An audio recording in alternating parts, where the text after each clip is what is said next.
You are now tuned in to Papi Chulo Radio, your web portal for the best in pop culture news and interviews. Cause it's Friday and you ain't got shit to do. This is a Papi Chulo Radio special announcement.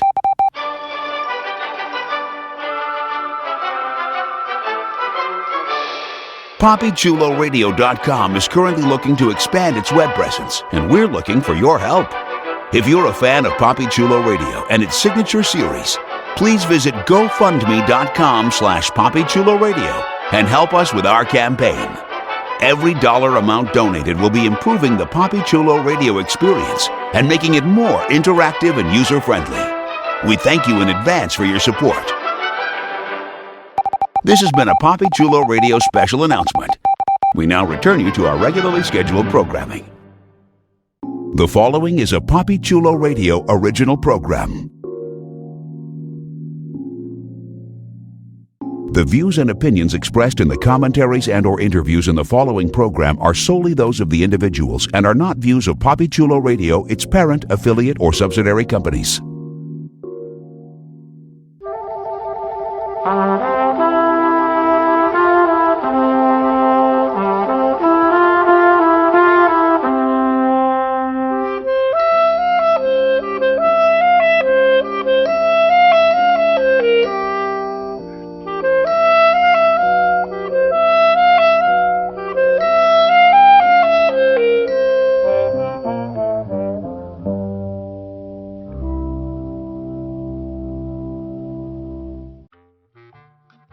Welcome to Summer Camp, a PapiChuloRadio.com and iTunes exclusive. Papi Chulo Radio, pop culture on demand. I'm your host and camp director, Maurice Gatewood. Tonight on Summer Camp, we're going to explore some of Hollywood's campiest flicks, cult classic motion pictures, and fan favorite films. Please welcome my co-hosts, our director of residential life, the man that time will never forget, Legionnaire. How's it going? All right. Giving us future tea, y'all. That's right. Looking for that active duty booty. And our activity leader, the wonderfully talented, the artist currently known as Vanetta Berry. Hey, Vanetta. Hey y'all, how you doing? We are here for you. All right. And always serving it up hot and steamy, our head chef, Derek Anthony. Good evening, y'all. Come on, get some of these Chicago hot dogs. And what's special about a Chicago hot dog? It's all about what you put on it. All right. All right. We'll leave that alone. But before we begin, here's one of our campers on our PA system with a few announcements on how you can interact with us via social media. Thank you for the intro, and sorry for the microphone feedback. Like us on Facebook, facebook.com/PCR Summercamp. Follow us on Tumblr, summercamp-pcr.tumblr.com. Follow Papi Chulo Radio on social media. We are on Facebook, Instagram, Tumblr, Twitter, and YouTube at Papi Chulo Radio. Do you have any questions, suggestions, comments, or concerns? Email us via contact@papichuloradio.com. Help support Papi Chulo Radio financially by visiting GoFundMe.com/PapiChuloRadio. Help support Papi Chulo Radio financially by visiting GoFundMe.com/PapiChuloRadio. Are you interested in joining the Papi Chulo Radio team as an on-air personality or blog contributor? Email talent@papichuloradio.com. Binge listen to your favorite Papi Chulo Radio programs by visiting papichuloradio.com/archives. You can also download tonight's broadcast and the rest of the series through iTunes. Just search for Papi Chulo Radio Summer Camp and subscribe. Now, grab some popcorn and some snacks. It's time for your feature presentation. Back to you, camp counselors. Oh, not again. Sorry for the feedback. Thank you. All right, it's time to fire up the film projector so that we can discuss 2015's Chi-Raq. Here's the official synopsis of the film. After the murder of a child by a stray bullet, a group of women led by Liz Estrada organized against the ongoing violence in Chicago's South Side, creating a moment that challenges the nature of race, sex, and violence in America and around the world. All right, that's short and to the point. Yeah, I've done some synopses for some of that were longer than the actual movie. All right, so as usual, I'm going to ask: has anyone seen this one before? I have. You have. Yes. I am a Chicago native. It was required. And the Legionnaire. Yes, as a native of old Chicago, I had to make it my business to see this film. And Vanetta. I had not seen it. So. Vanetta and I are both virgins. I had not seen it either. But I wanted one of y'all to go, I see it every day. But I don't live in Chicago anymore, so and I don't live in I ain't have to see that. I live it. And I'd be like, how many times a day do you practice that? You'd be like, 10 times. Lord, so I'm just going to jump into it. And I'm going to be deferring to my Chicago expatriate and my Chicago residents for some of these, for some of the local color and you know, just for a little verification. Now, I've been to Chicago quite a few times, but I don't live there. You know, it's a difference. Yeah. So let us start with the cast. So let's go. So the top bill cast for this is Nick Cannon, who we all know from he first kind of blew up from that like the Drumline movies, right? Yeah. Yeah. And now he's on America's Got Talent, and he was married to Mimi. And he was on Real Husbands of Hollywood. Yeah. Oh, he is. Oh yeah, it's kind of a faux reality show, right? Yeah. Yes. Hilarious. And then we have the lovely Teyana Paris, which I'm not that familiar with her as much. Let's see what she's known for. She was also in. That's right. Wait a minute. I did recognize her. Yeah, she was also in Dear White People. Dear White People. She played the one that was doing the sort of she was filming, right? She was the one that was filming the goings on in that one house, fraternity house and stuff. Yeah. Right. I'm talking this, Coco. you know. Coco Connors. She transformed for this. Mm-hmm. And she's also known for a movie called How Do You Know Reba? So, alrighty, and of course Wesley Snipes. It's always good to see Spike bringing some of his core back. Yeah, Angela movie. Bassett, Samuel L. Jackson, John Cusack, Jennifer Hudson, and there was also some other Steve Harris. Some other well-known Harry Lennox. That were, that some familiar faces. So, good cast. This was an Amazon. I guess it was. Yeah, it was produced by Amazon Studios, 40 Acres and a Mule. Yeah. So, okay. So it's a Spike Lee movie. So, visually it's going to be Spike Lee movies are always bright and very visually vivid. So I always like that about his movies. He's very into music, so they're always usually pretty scored well. That is true. Yes. So let's talk about the title. People had issues with it. They did. Mm-hmm. Even though I don't think this is the first movie called Chi-Raq. I mean, wasn't there a documentary called Chi-Raq?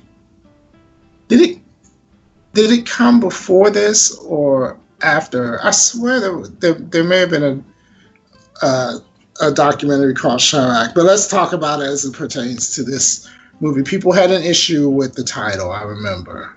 Yes. As a Chicago native or natives, how did you feel about it? I understood where the name comes from, but as a Chicagoan, I didn't necessarily appreciate it. As I mean, yes, there are areas of Chicago where there is high crime. Absolutely. And a lot of those areas have gotten national attention.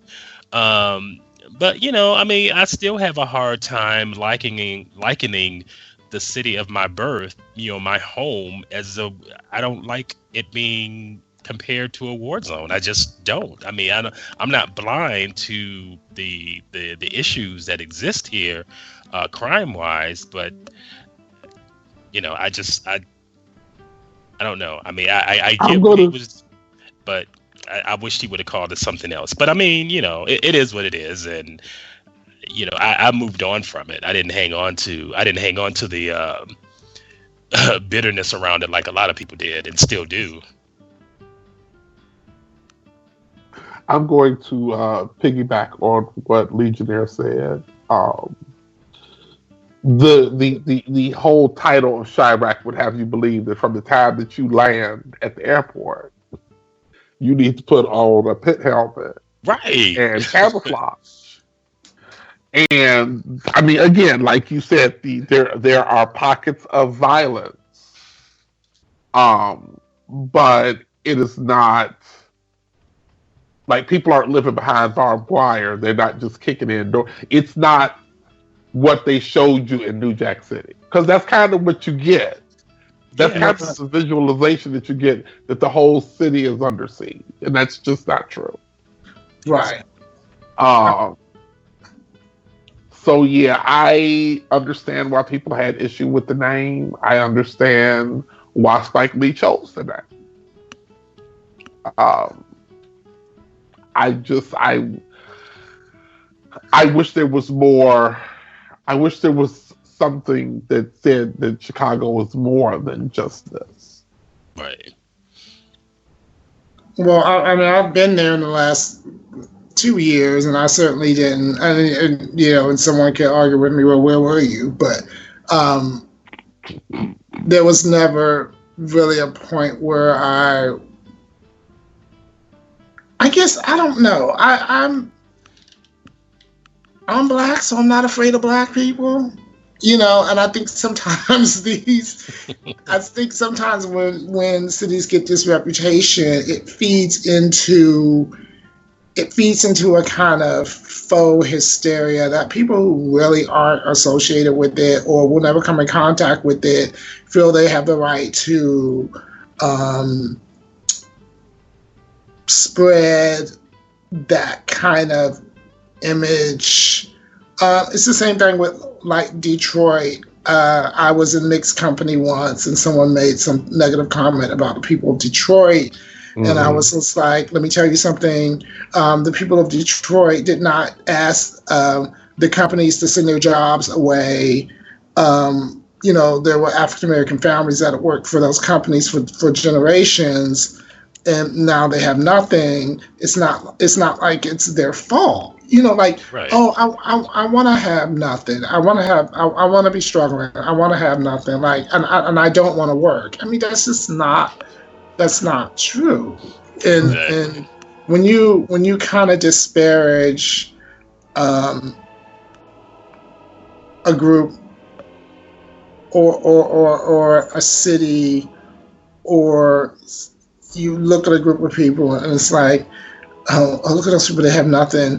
It's kind of it pisses me off.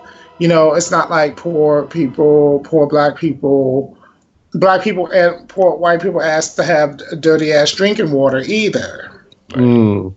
Okay. Well, the problem is that you people have been lazy since you stopped working for free. Right. Yeah. So I mean, I think the title, maybe he chose it to kind of shake people up. But and it's kind of a sensational title. Yeah. Let's talk about visually. Did you feel there was enough local color when you watched this movie that gave you that feeling? Oh yes, it's Chicago. Where's Chicago? When I watched that movie, I know exactly where they are. Right. Yeah. He did. If we ever wind up in Chicago at the same time, I can drive you to several of those locations. Okay. When and Vanetta, you were about to say something. I lived in Chicago for college, and I enjoyed seeing several sites that I had seen when I was in college, when hanging out with my friends. It was really nice. As far as I'm not as familiar with Chicago as Legionnaire, but I could definitely tell the parts of Chicago, and some of my artist friends' artwork was in there. I can't really tell you which ones, though, because it's been a long time. But it was really nice to see. Made me feel like I miss Chicago. I'm glad I'll be visiting soon. See you, Legionnaire. Yay! Talking about the arts, I always like that about Spike Lee's movies. They're always visually stunning, at least to me. And they always had like almost like a folk art kind of feel to them. Even in the colors, even in the way, the palette that he uses. Mm. This one was. Sorry. Go ahead. No, go ahead. I was going to say that I always feel like because Spike Lee is one of us, he is very aware of colors that work well with our skin. Yes. So perhaps that's why I always see his movies as so visually pleasing, whereas other movies I'm like, why would they wear that? Why, it just looks weird. Where like the main colors were purple and orange. Throw us in all that kente cloth. Yes. Yeah, I mean, one of the things that I really appreciated about this movie was that even though it would have been more challenging for him to film in some of the more rougher neighborhoods in the city, he did manage to do a lot of filming in some of the more challenged area, but still be able to convey a sense of beauty and pride amongst the people that live there. So, when we talk about, us telling our own stories, that's one of the things I can always appreciate about Spike Lee. It's like, yes, we're going to get a vision of of the challenges and problems that exist in Chicago, but it's not something that, we have to be so afraid of that we can't help do something about. Right. If there's something that we can do to make it better for the people that live there, then that can happen. But, we don't have to treat it like, like some war zone where people have to, like you said, run through with pith helmets, as soon as they touch down. It's just not like that. And if people want to refer to Chicago or any other major city that has a large black population as war zones usually happen when their governments aren't doing what they're supposed to do for their people. And then there's that. So if you want to call Chicago a war zone, then it starts from the top down, and also it's not that. Okay, one of the messages of the film was when we say black people killing black people, we're not saying that mythical black on black crime thing that other people say it, because we all know that black on black crime is no more a thing than white on white crime is. They kill each other at the same rate that roughly the same rate that we do.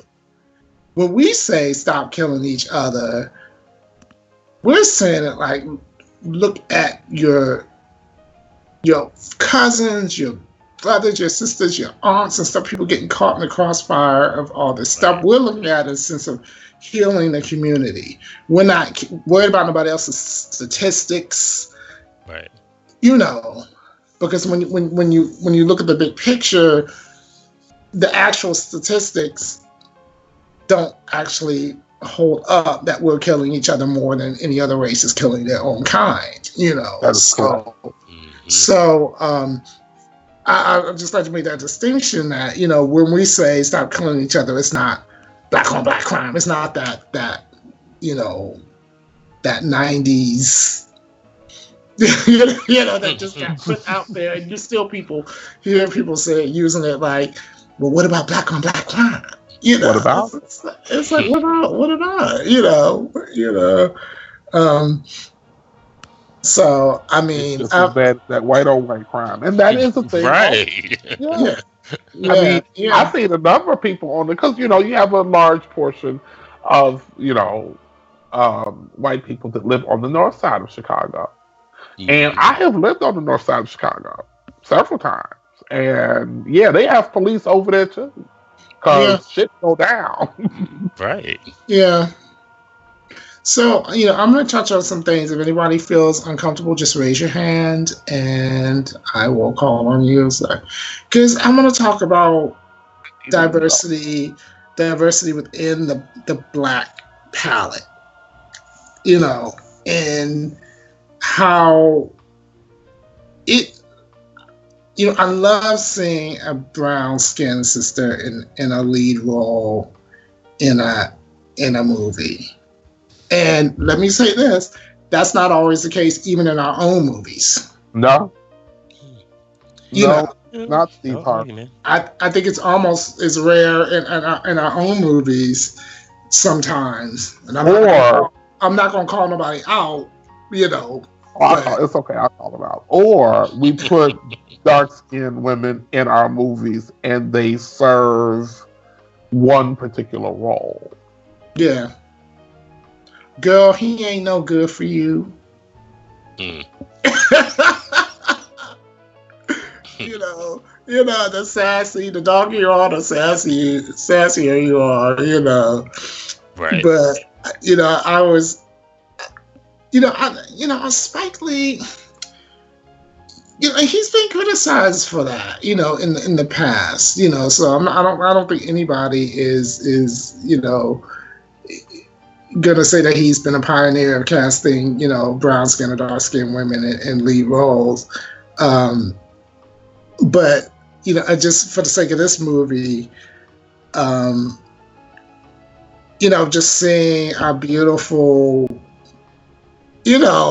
brown skinned woman as the main protagonist is rare. It's rare, Yeah. No matter who's making the movie, and I'm not dashing anything. I think we black people like Skittles, taste the rainbow. We come in all different shades. When I say black people, I'm including my Latino brothers and sisters too. So we cover the whole rainbow. But I was just pleased to see her cast in this role. So. let's talk a little bit about the plot of the movie.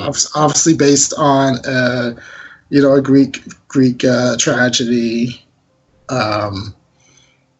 Do you think it worked?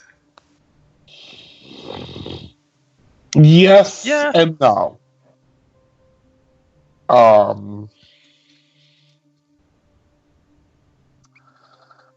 There are several things I do like about Spike Lee's work, and then there are a few things that I don't like about Spike Lee's work. And the biggest thing I don't like about Spike Lee's work is Spike Lee very, very often decides to get in his own way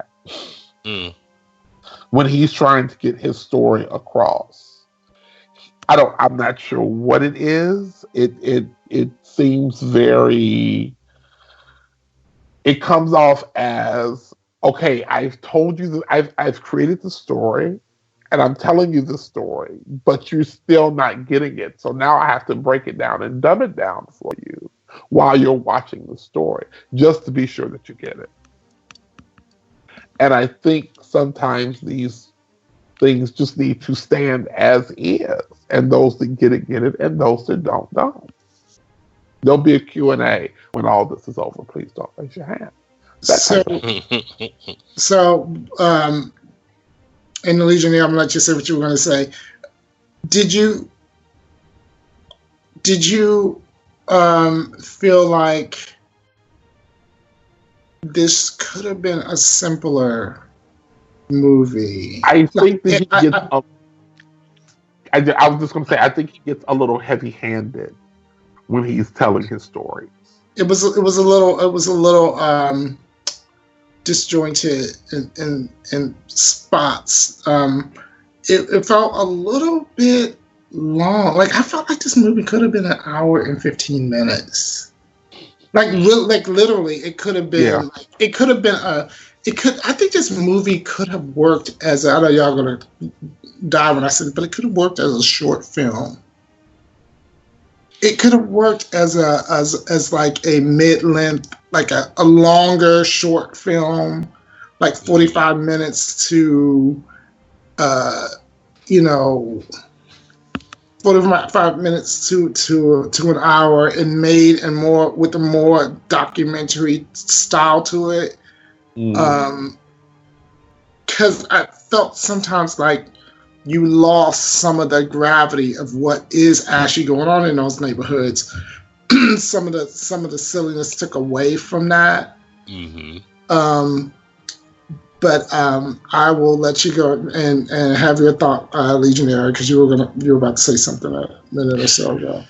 No, I was going to say that for the most part, I enjoyed the storytelling of the film, but I think it kind of got, well, for me, it kind of derailed when it started to move over into the more sillier elements of what was going on, because it's something that really could have been played.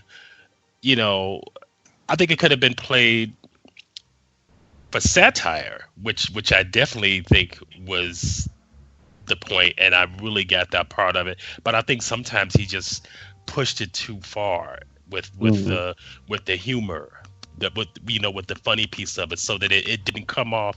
For me, it didn't come off as funny as much as it did silly. And it was like, because some of the pieces didn't have to be there or could have played totally differently.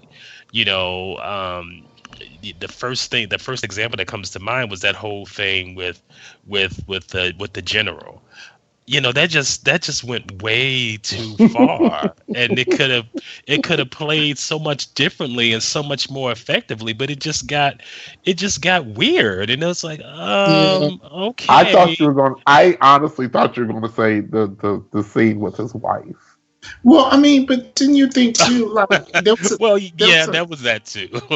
There was an editing issue there too, because she was all of a sudden in that room with the general, but the scene before that didn't really set it up. Right. So for a minute, I'm like, did I blink? because I'll be multitasking and shit when I'm watching these movies sometimes. I'm like, did I look away? So I backed it up and I was like, no, she just kind of did a Samantha Stevens and was there. I was like, oh, okay, that happened, and then the whole thing with the with that. So there were some elements. I kind of felt like he was going for that kind of impact that remember the movie For Colored Girls. Mm-hmm. I tried not to, but yes. What was that, Darren? I said I try not to, but yes. But but with the poetry and with the there were some very intense scenes in that movie. I felt like there was some editing issues with this movie that made it a little hard to watch. Like maybe the last 25 minutes. I started feeling like, is it gonna end soon? I hope the credits are really long. But that again goes back to the thing about a Spike Lee movie. You're just really not sure if this is ending, if this is over, what was the ending. It just sometimes the movies come off like that. Mm-hmm. So I'm gonna throw a question to Vanetta. I'm here. So the premise, they say that this premise has worked somewhere else. Yes. Do you? It's a great premise. I think. Okay, so let me not ask you a question and give you my opinion. I'm going to ask you a question and then shut up. Okay, so you think it's a great premise. Why do you think it would work? Do you think it would work in real life in Chicago?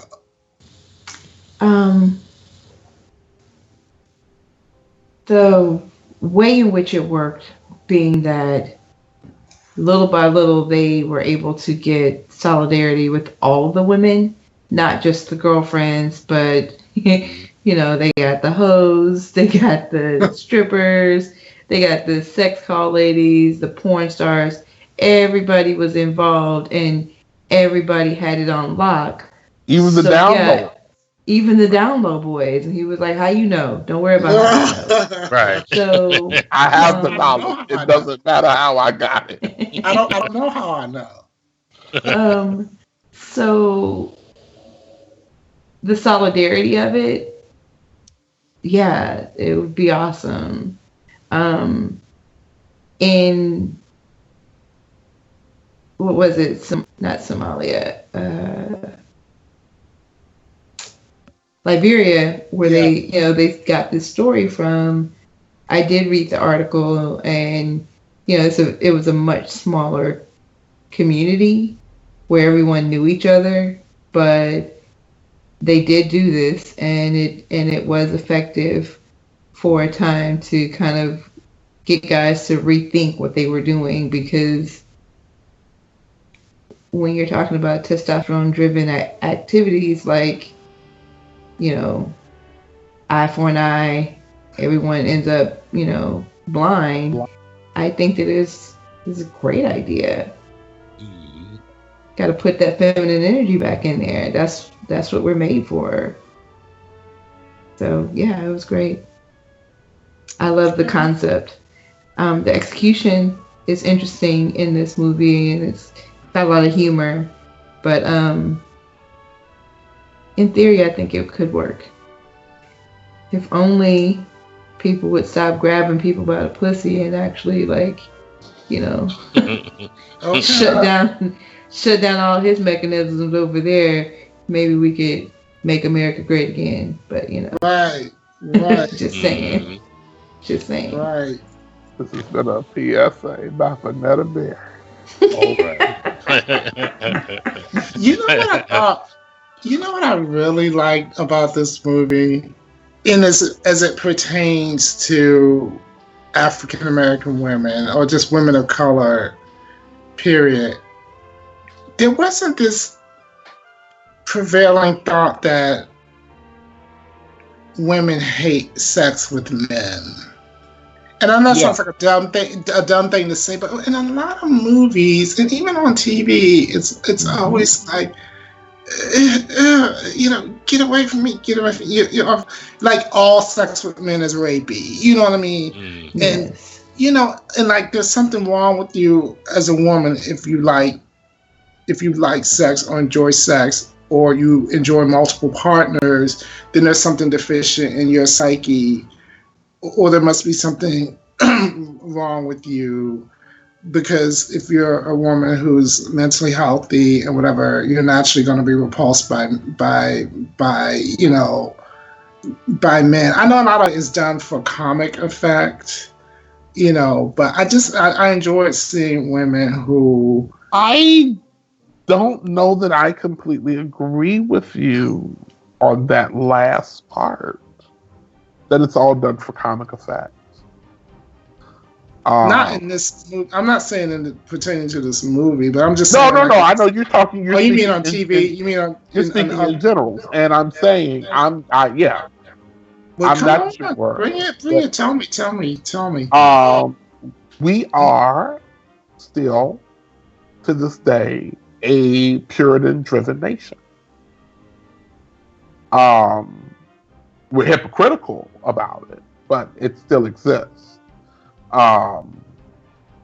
We're very big on not talking about sex a lot. Let's take condom commercials, for example. Something that could help save lives. And how long did it take to be able to get a condom commercial on screen, on television? And even though we show them now, they can only be shown at certain places and certain spaces, because after all, the children like to see. But Derek, too, I'm talking we as a culture, we as an American culture, still want our women to stay home, cook, give it up occasionally, Be pregnant. but not necessarily like it, not be sexual beings in their own sense.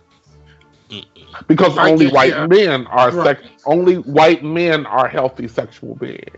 Okay, so you bring out. But black women can be sexual only to white men, only to fulfill their fantasies, but not just for their own sake. And black men can only be sexual because they're taking it, because we're all violent.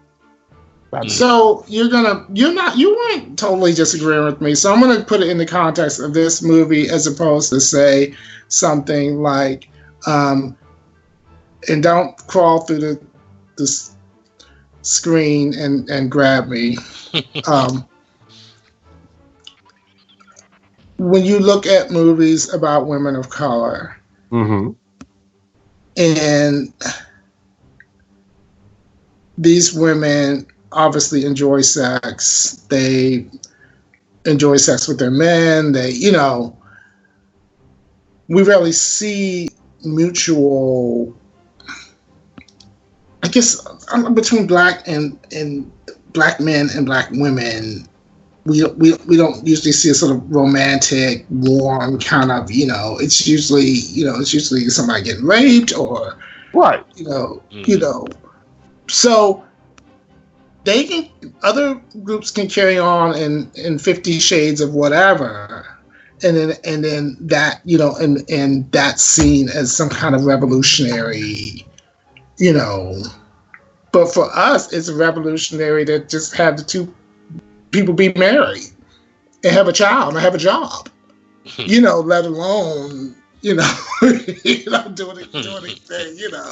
It's almost like, where did the kids come from? Were they test tube babies? But and just in relation in this movie, I did enjoy.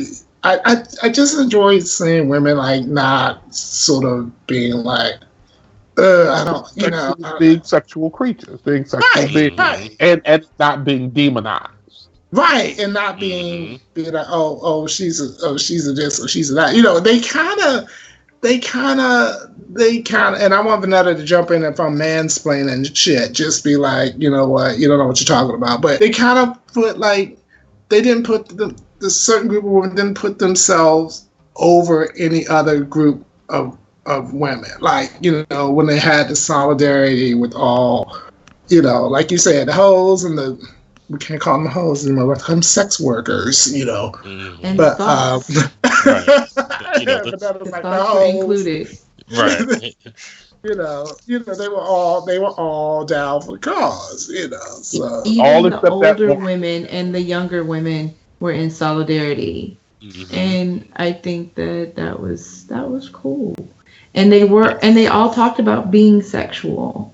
So that's what, for me, as a sex positive person and a person of color, it's really awesome to see, because we don't get to see that often. Like you said, it's just, so no, you're not mansplaining it. It was nice for that. Mm-hmm. To see them want to have sex and then choosing not to, which is a very different thing than if they were like, I don't like having sex with him, no way. Then it would be totally different. But, the first scene is them showing them really enjoying each other before the house got burnt up. So that's very important. Legionnaire, I feel like you want to drop some future wisdom on us. No, I really appreciated the overall premise and exactly how, like you said, there was no judgment or separation amongst the women. They all came together and said, look, this is not about orange, this is not about purple, this is not about the thoughts, this is not about the hoes. I mean, we all need to stand together and figure out a way to do this. Since they're not doing it, this is what we can do to force them to get it together. So I thought that was pretty cool too, and executed really well in terms of like like she said, talking about how the older women and the younger women were talking and really communicating around sex in a way that, yes, this is not just us. Yes, we're denying ourselves too, but it's for a purpose. It is for a real purpose. So it's not like this thing where, we don't need men, so we just not go give them none until they act right. It's like, well, no, we are sexual beings, and we like our good stuff. But however, there are things that we need to do to get this right. And if y'all not gonna do what you need to do, then we gonna open your eyes to kind of make you see. All right. So Nick Cannon's character, who was named Chi-Raq,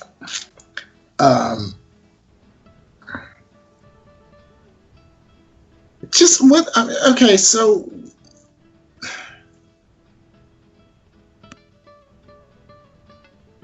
was he, I'm not even sure what question it is. Okay, was he convincing as the character? Was that the right character to sort of jump this story off? Or do you think it could have been done a little less? I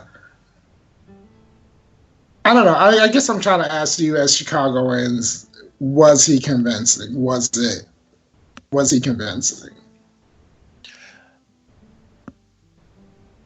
Well, I think the whole idea of the opposing gang forces, I think that was a little sensationalized and not necessarily realistic. But I mean, he kind of set it up that way so that it'll be easier to make the distinction and then kind of show what needs to be happening. But so yeah, I mean, in terms of that, I was like, well, because there's really, there's no Crips and blood kind of thing that happens in Chicago that creates this crime. That really doesn't exist the way that he's putting it on film. It's the way he's portraying it, right? Right. But in terms of how he's laid it out for the movie, it's like, I thought it worked. Okay. And I understand. Go ahead. I was gonna throw in something, off as an aside. I mean, just that I like seeing Nick Cannon's butt, but that's I think that's probably a different conversation. Well, we were going to have that No, I conversation. was going to ask. That's a perfect segue. Now, would you have felt equally as strong seeing Michael B. Jordan's butt since he was originally supposed to get that role? I think absolutely. I think it would have been a different movie. Yeah, I think it would have been maybe more intense patrol. But I thought McKinnon pulled it off. But I wasn't so much like critiquing his performance. I was more posing the question about the way it was set up. You know, the whole thing was set up. I was wondering, like, did it making him a rapper, I guess, may have been updating it, because a lot of the movie, I have to admit, came across it reminded me very 90s. And I was sort of wondering, was the style a little dated at points? Yeah, because it played a whole. I mean, it was more like, it was more like it played off as more this, that what existed as that East Coast West Coast rap rivalry kind of thing that was happening, and not necessarily gangs, gangs as we know gangs to exist. So they shot each other. The first shootout happened over a tweet, I believe. Right. Yeah. I mean, you can update the technology, but it almost seemed more. It definitely seemed like a very 90s premise. Whereas, like, I don't live in Chicago. Y'all can jump in, but a lot of the violence there seems more random than sort of like like you said, the Crips and the Bloods. It seemed like it was just that wasn't as random like it is in real life. Like, and I'm sure he did that to simplify it so that he could tell the story. Right. Exactly. But so I was just wondering if you thought that was a good jump off point for the story, and I guess it would have been less. I guess if he had just made him a gang leader instead of a rapper too, I don't know. I kind of felt like, why, what's the point of making him a rapper? So Tiana's character, Lyssa Strada, they just call her Strada.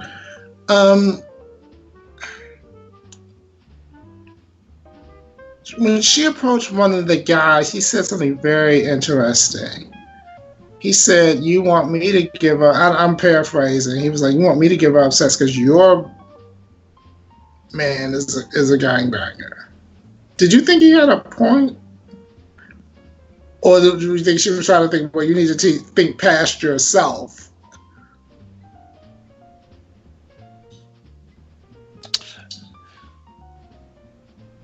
Okay, help me remember where that. Okay, so there was a group of guys that they approached her. Maybe when they were confronting her, she was talking to a group of guys, and one of the guys said to her, basically he said, "I'm holding it down. I'm doing what I have to do. You want me to give up sex because your man is a gangbanger."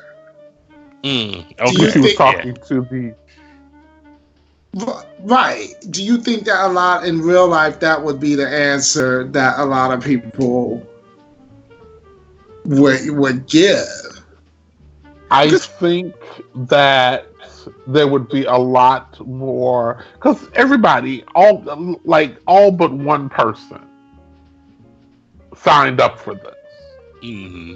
And I think there would be a lot more people that would be fucking on the sly. There would be a lot more of her. This is my opportunity to get her man. Right. And when you have something like this, is it really important that everyone is really not having sex, or is the perception more important than the actual? You know what I'm saying? Like, if the majority of people think that most people aren't having sex, isn't that really the important thing? You know, as long as the, you know, as long as the campaign or whatever you want to call it works. No, I think that it is important. Right. I think the actual the actual act is necessary. Right. Right, because without it, there's no real motivation to move it forward to a conclusion. Okay. So I mean, it'll be, to me, it'll turn into more of creating the illusion of progress while enjoying the illicitness of, you know, sex on the down low. True. So in true Greek tragedy, flip that out. All right. So in true Greek tragedy form, you know, if you're familiar with Greek tragedies, the word hero means something different, I think, now than it did then. Because in Greek tragedies, the heroes never went on to live comfortable lives. I think there was only one. I can't remember whether it was Jason or there was one character in Greek mythology who was considered a quote hero that actually lived a peaceful, long, healthy life after their adventure. None of the other was, you know, Hercules went crazy and killed his family. None of the ones that were called heroes ever really, after they had their great adventure, lived a healthy life afterwards. So, keeping in that form, I never felt like Nick Cannon's character was going to be redeemable for some reason, and in a way he didn't, you know, really, you know, he gave a little speech at the end, but you know, it wasn't like he was really woke, so to speak, until the very end, and then it seemed kind of like preachy. Did you feel the movie was preachy? Well, again, I go back to what I said about Spike Lee earlier, hitting you over the head with his point. So yeah, he gets a little preachy. But I think but about the Chi-Raq character, you have to remember is that this was a situation, as it was with so many of these guys. And Angela Bassett's character says it at the end, you know, your father killed my child, and he came to me and begged for my forgiveness and turned himself in, because in those days, killing a child was against the rules. Right. And what you have, you know, is because gangs are like mobs. These groups were originally created to protect their community when the police and white people would not. Right. And when those people, when those good intentions went sour, and those people and those leaders left, died, went to prison, whatever, what you had was a bunch of children running around with a characterization of what this was supposed to be. Which is why shooting children now isn't a big deal.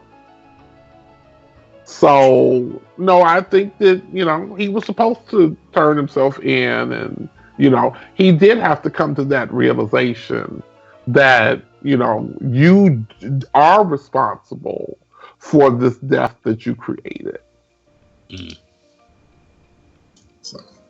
So one of the so he dropped facts here and there, and one of the things that he did bring up that I thought was, and that we all know, I'm sure everybody here knows, that you know, back in the day, people used to complain about how much it costs to keep somebody in prison. Oh, we got to feed them and clothe them and this, that, and that, and how much it costs. But now, you know, now that prison is a private enterprise, the more people they can get in prison, What was they that one warden at the for-profit prison that said, when Trump is ready to build his wall, Oh I'll yeah, just send the Trump, and before Trump, Arnold Schwarzenegger. Right. It's cheaper. Let me tell you something. In the state of California, it is more profitable to build prisons than it is to build colleges. So, this mess didn't start with Trump. I mean, just look at. No. Just look at what they were doing up in Philadelphia, sending those kids to jail for 2 and 3 years for basically doing nothing and making. And it wasn't until. Well, are you familiar with Holman Square? Well, it didn't start. It didn't come to light until it started happening to white kids. Right. They made a whole documentary about it and everything. But they'd been doing it to kids and giving them sentences, and judges were getting paid off.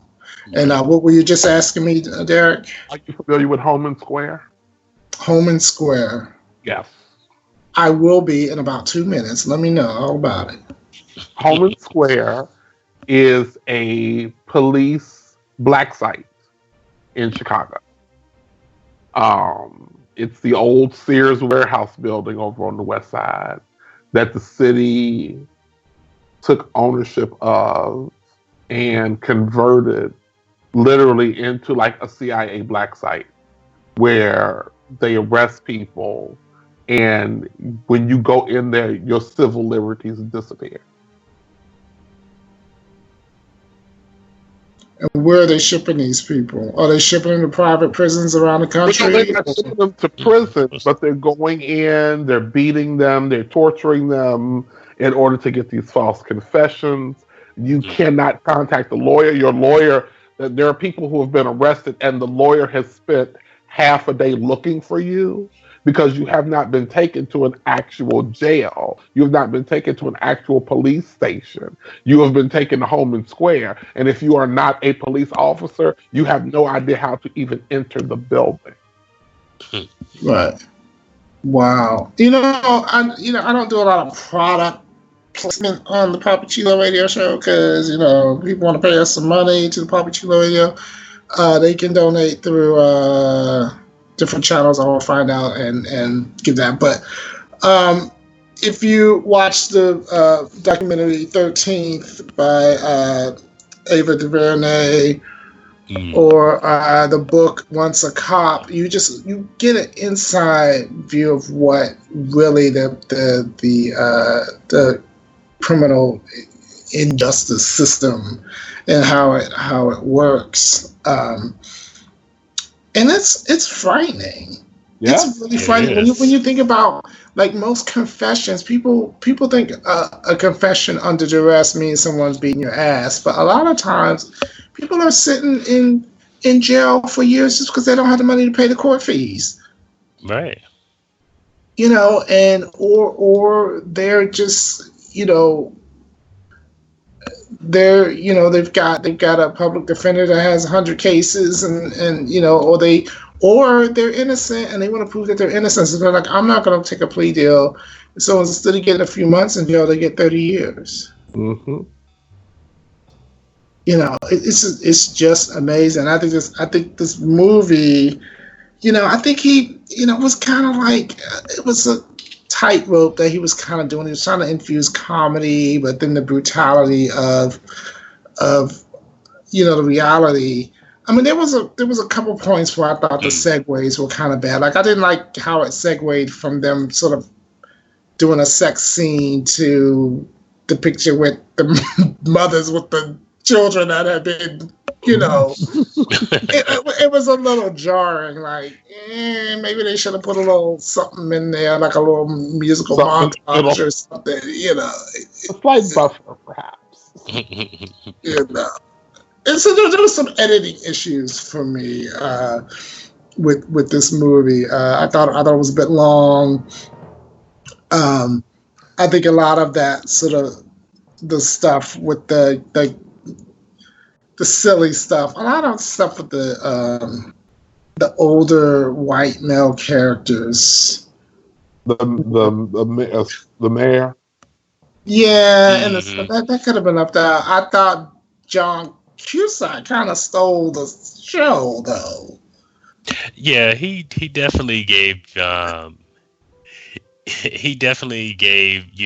good Father Flagler kicked up to 10, which I liked. Yeah, I mean he stole the show. I was just like, did you mean for him to steal the show? I would have thought he would have let Wesley Snipes steal the show, but he didn't. I guess Wesley Snipes was like grateful to be, right, doing this thing again, So, but yeah, there was some powerful performances. I would have liked to see Angela Bassett's. I don't know. I think sometimes I don't think she's utilized the way she used to be.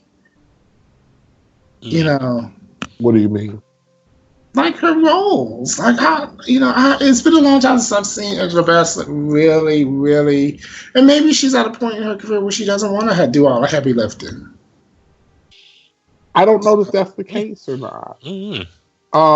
I think the problem is how she and oh my God, why am I blanking on her name? Played Misery. Oh, Kathy Bates. Kathy Bates. How she and Kathy Bates and all of these other movie actresses have wound up on television. I think that much like black roles and healthy black roles, there are a lot more healthy roles for women and women of a certain age now. On TV. On television. They're better in the movies. More expansive parts. More developed. And I know that she has mentioned that once before, which is why she's really grateful for American Horror Story, because it allowed her to work. And who was that? Lynn Whitfield, I think, that talked about before about no, not Lynn. It was I'm really blanking on names today. She was in Cage. She was in Luke Cage. Alfred Woodard. Alfred Woodard. Yeah, and Alfred Woodard talks about, I do some great work when I work. But I do some great work once every 2 years because that's when the roles come up. It's not amazing. We don't think about that. Like, we see people, we see people and we think, and not to even mention the fact that, you have these actresses like Jennifer Lawrence who are complaining about, and I understand that they aren't making the money that some of their male counterparts are making, but, there was a black actress that says, well, you look at what the disparage between what they get paid and we get paid even less. But yeah, because we think about we keep bringing up Moonlight. When you think about Moonlight, a movie that only cost $1.5 million to make, that means they weren't paid. Those actors weren't paid millions and millions. That's true. Right. Exactly. And when you have a movie that they make some movie that costs $200 million and then it bombs in the theater, and then someone's been paid $5, $8, $10 million to be in some crap, you start to see the disparity. It's like, some of these movies are just like a money grab for some of these actors. That's what many of those movies are for the actor, for Hollywood, Yeah. Yeah. Oh, it'll make money in rentals, that kind of thing. Or it'll So make money overseas. yeah. So which has been the argument that has been used against a lot of African American movies. Yeah. It's not that argument is that it's not that we don't appreciate your stories. It's that the overseas market. Black movies don't do well in the overseas market. Mm-hmm. That's been one of the arguments. So, but anyway, so I'm just gonna ask this as a cohesive story. Do you think the story was cohesive enough to be, or the execution of the story good enough to sort of get the point across? I'm going to ask you, Vanetta. I had a feeling that one was coming to me. I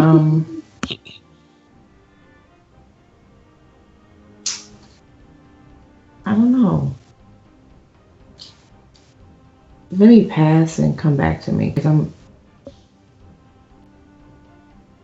I got a lot of thoughts around it. I'm trying to formulate them right now. Okay. Legionnaire? State the question once more.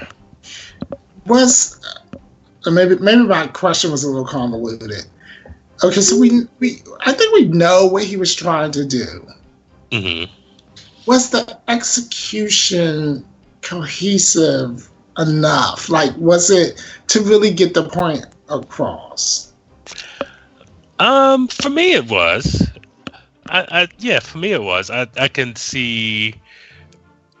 I think that there were some things that made it tough for me, but for the most part, I thought that what he did and the way he did it conveyed the message well enough. I think if it were my choice, I would have made it a musical. You think you would have? I think I would not have. Oh. Did you feel like it was a musical? On some level, yeah. I would have taken the music aspect of it out. Okay. The music or the poetry? The music. Okay. The poetry aspect of it was distracting in the beginning, but I fell in line with it really quickly. I think sometimes there were times when, even though the music fit the scene, it still kind of pulled me out of the action because then I don't know, it wasn't blending well, even though it did match. The music was not a character. The music right. Yes. That's very well stated. Exactly. I like some of the scored music, like the strings and stuff like that. Mm-hmm. But I'm moving to you, Derek. Go ahead. No, you. Did it do its job? Yes. Were there some issues with it? Yes. And again, it's told in a Spike Lee fantasy realm where we don't ever actually get an ending. Mm. We don't get a clear, concise ending. Right. This one did better. This one did better than some of his other. I've watched many of his movies. But it just seems like he always seems to go off the rails towards the end. But yeah, I've watched the movie twice now. Yeah. Okay. Not sure when and if I'm watching it again. Well, I'm glad you used the word fantasy because I felt like there were some sequences that would have worked better as dream sequences. Like sometimes I felt like I was in a dream sequence, but it was not. And I'm going to streamline the question for Vanetta because I guess what I really want to ask is, if you didn't know what was going on in Chicago, would this movie have brought, like, sometimes I'll watch a documentary about something just random. Oh, where did coffee cups come from? I'm making that up. But like, and I watch it, and it'll be really fascinating, and I'll appreciate coffee cups more, Would this movie, if you did not know what was going on in Chicago, have instilled in you the severity of the situation while still bringing this other aspect of the Greek tragedy to it? Would it really have served the content? Like, would it really have made you really think about what's going on? I think yes. In the way that Bollywood movies make me see different aspects of life in India. Bollywood movies are like some of the most absurd things. It's random, it's, highly colorized, and they break in a song and dance about the randomest things. But they always have this like underlying story. I feel like this movie is similar, but it's also a Spike Lee joint. So understanding the nomenclature of Spike Lee joints helps me put everything into perspective and go like, oh, yeah, this totally makes sense. This is the way life is in a Spike Lee joint. Okay, and so for that reason, I think it does work. So culturally, it brings a lot of cultural authenticity, as opposed to just being like, an edited jewel of filmmaking.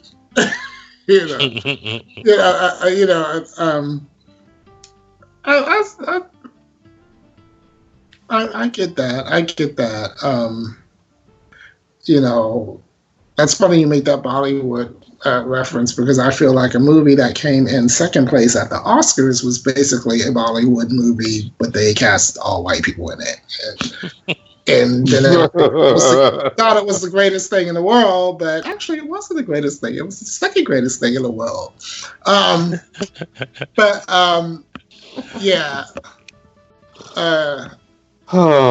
So Derek is like,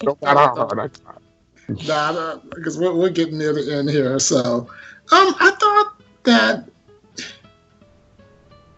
there were a lot of aspects that I really, really like. And I always, I always admit to my superficial parts of me.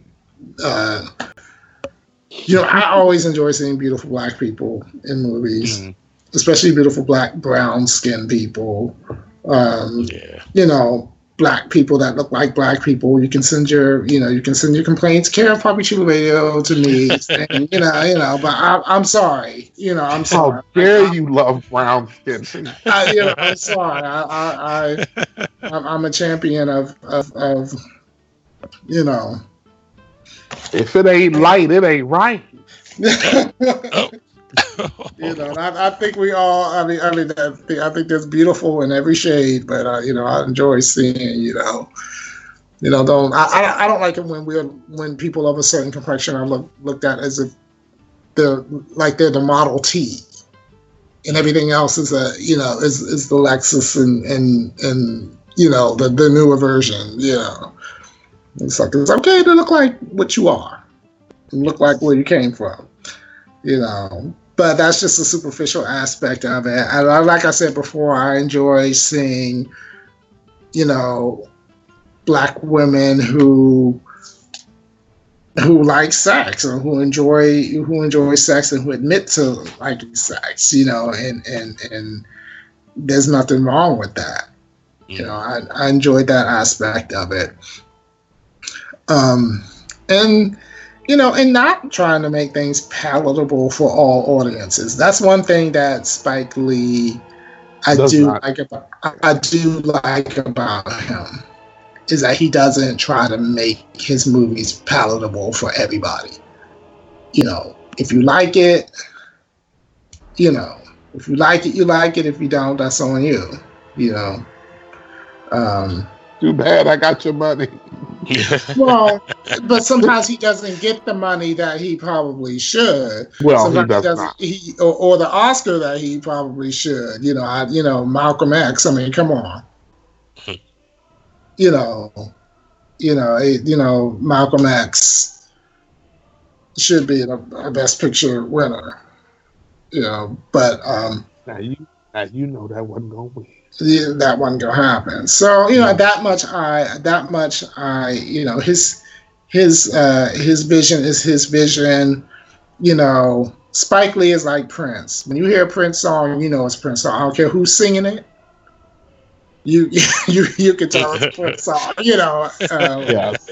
you know it could be Wendy and Lisa. It could be Sheena Easton. It can be Sinead O'Connor. You know. But and Spike Lee's the same way, you know. He does his thing how he does it, and I admire that. And I do think he got his point across with this movie. I don't think it was the best edited movie. I think he threw a lot at you, and he could have slimmed it down a little, trimmed it down a little bit. But yeah, I think he got his point across. So we're gonna move a little bit quickly through some of the awards this movie did win. It was an AAFCA, African American Film Critics Association winner. Right. Top 10 films, Best Independent Film, Best Actress for Tiana Paris, the All Deaf Movie Awards, Best Picture nominee 2016, Best Actress nominee for Tiana Paris, the Black Reel Awards, Tiana Paris, Outstanding Actress, Outstanding Supporting Actress for Angela Bassett, Best Director for Spike Lee. Those were all for the Black Reel Awards. Reel as in REEL for y'all out there in radio land. And the Image Awards, Outstanding Independent Motion Picture, Outstanding Actress for Tiana Paris, Angela Bassett, Supporting Actress, and the Indiana Film Journalists Association Original Vision Award nominee, and the Internet Film Critics Society Award winner for Most Underrated Film. So we're going to go through a few of our own awards for this movie that are the most prestigious. Our awards, of course, the Papi Chulo Awards. Yes, the Muy Caliente Awards. Okay, because we get you hot with mole sauce. Will we be inviting Faye Dunaway? You know what? If Warren Beatty, Faye Dunaway, you know, y'all need to learn how to read, but still, you know, okay, let's so we're gonna go right to the good ones. What was the best use of nudity? Guess that'll have to be the opening section. Yes, I was gonna say Nick Cannon's butt. See, you're gonna be shocked, but I'm gonna disagree. I'm gonna think. I think that, like, that was like candy, but I think when she walked out, you know. No, when? Because she wasn't naked no other time. Oh. That was like the only naked scene. Okay, but if we go for the best use of multiple naked scenes to Nick Cannon. Oh no, wait. That's the only nudity. Now I'm not attracted to Nick Cannon, so he get his ass up in there and didn't do anything for me before he get to the next scene. But I can't recall anybody else being naked in the movie. Now, if Harry Lennox had gotten naked, I'd be excited. Okay. You want to see Harry Lennox? Oh, yes, I do. Yes, I want to see Harry Lennox just one. All right. So I guess we'll give it to Nick Cannon. What was the unsexiest moment? And if y'all don't say that old man on that cannon, I'm off the show. Yeah, I was trying to think if there might have been something else, but nothing else came to mind other than that. When he ripped off them things and that Confederate flag, I'm like, oh, that was a moment. That was a moment. So there was some, like we talked about music in the movie. What do you think the best musical number was?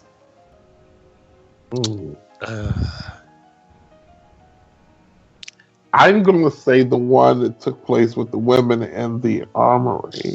Yes, that's the one. I was Okay, I thought the song that ended, like the song at the end, was nice. I wouldn't call it a musical number, but the song at the end was nice.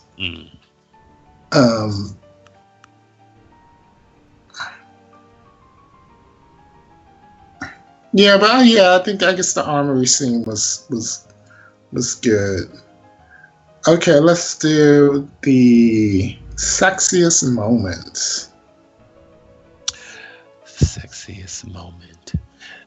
For me, the sexiest moment was when we were kind of first really introduced to this Estrada, and she's doing that walk down the street. Yes, honey, because she was serving you that. could bottle that, right? That was hot. What she give you, Misty Night? She was giving something. She gave you walk. She was giving you Misty all night long. Mm-hmm. I disagree though. No. I think my sexiest moment was when she and Chi-Raq are in the middle of I guess it's a gym arena, whatever that thing was. Sex off. And the sex off, and she was taunting him. I thought that was sexy as hell. That was very sexy. I will agree. What about what she was wearing? And she had on waist beads. It was gorgeous. Yes. What about when she said, "I'm gonna lose. I'm gonna lose"? I don't know. I thought that was kind of hot when she was like, when she said, "I'm gonna lose. I'm gonna lose." I thought that was kind of sexy. So, oh well, who was the diva of the movie? Chi-Raq. Yeah. He did have some diva moments. Yes. I can diva. Yeah, he definitely has some diva moments. Who would the ingenue be?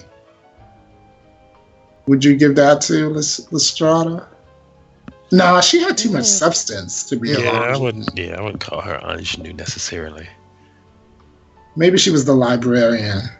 She could read. She was the best reader. Yes, she was. Yeah, that she was. We can give the ingenue to Henry Lennon. the beautiful. He's always the beautiful ingenue in Spike Lee movies for the past 30 years. Well, there we go. With that voice, Yeah. All right, y'all. So we're going to do a quick rating of this movie on a scale from 1 to 10 marshmallows. I'm going to start with you, Miss Vanetta. I like this movie a lot more, and I'm going to give this 8 marshmallows because I really enjoyed a lot of parts about it, but I really enjoyed it. Okay, good. Let's go to you, Mr. Derek. I am also going to give this movie 8 marshmallows. It was a very interesting ride, but not interesting in a what the fuck type of way. you really do get something out of it. And again, I like Spike Lee telling a story. I just wish that he wouldn't tell it as hard as he does. He could tell his story without so much Viagra. Okay. Okay. And Legionnaire. I give it 8.5 marshmallows. I enjoyed the movie. There are parts of it. I should say that there's a lot of it that I really liked. Again, a lot of the musical stuff took me out of it, but even those I enjoyed in and of themselves. So yeah, I give it 8.5. Okay. So, it's funny, and I don't know if I'm having a Poppy Chulo moment, because Poppy has been on the show with us sometimes, and he's very susceptible. Don't tell him, because he's not listening right now, but don't tell him I said this, but he is very easily influenced by other people's opinions. So, like, if we all hate something, he'll rate it lower, because I'm like, if you loved it, just say you loved it, Okay, you like Barbarella. Okay, just say it, admit it. You love it. But I'm having that moment because after discussing the movie with y'all, and it made me see things in it that I don't think I really appreciate it as much. So I think it's making me give it a higher rating. Just getting that peer pressure. Y'all don't be giving me cigarettes and stuff behind the bleachers, okay? But I'm gonna bump my rating up to an 8. Oh, yeah. Thanks, you guys. You really made me appreciate Chi-Raq. anytime. Sometimes all you need is some fresh eyes. Y'all pop my shy cherry. So yeah, I appreciate it more having discussed it with you all. That's an enlightening moment. Speaking of enlightening moments, it's time for everyone to report back to their cabins, so your bunk beds are waiting for you. Join us next time for a brand new installment of Summer Camp. Once again, here's one of our campers on our PA system with a few announcements on how you can interact with us via social media. Thank you for the intro. Binge listen to your favorite Poppy Chulo Radio programs by visiting poppychuloradio.com/archives. You can also download tonight's broadcast and the rest of the series through iTunes. Just search for Poppy Chulo Radio Summer Camp and subscribe. Like us on Facebook, facebook.com/PCR Summer Camp. Follow us on Tumblr, summercamp-pcr.tumblr.com. Follow Poppy Chulo Radio on social media. We are on Facebook, Instagram, Tumblr, Twitter, and YouTube at Poppy Chulo Radio. Do you have any questions, suggestions, comments, or concerns? Email us via contact@poppychuloradio.com. Help support Poppy Chulo Radio financially by visiting GoFundMe.com/poppychuloradio. Help support Poppy Chulo Radio financially by visiting GoFundMe.com/poppychuloradio. Are you interested in joining the Poppy Chulo Radio team as an on-air personality or blog contributor? Email talent@poppychuloradio.com. Now, back to you, camp counselors. Thank you. My fellow camp counselors, please wish our campers and the listeners a good night. Good night, campers. Remember, no punani, nookie pie, beehive, or honey bun, no coochie, no nappy dugout. That's right, you gets none. All right. What he said. Good night.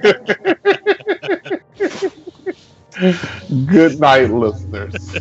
Right. No peace, no kitty. No peace, no kitty cat. All right, everybody. Thanks for tuning in. Good night and lights out.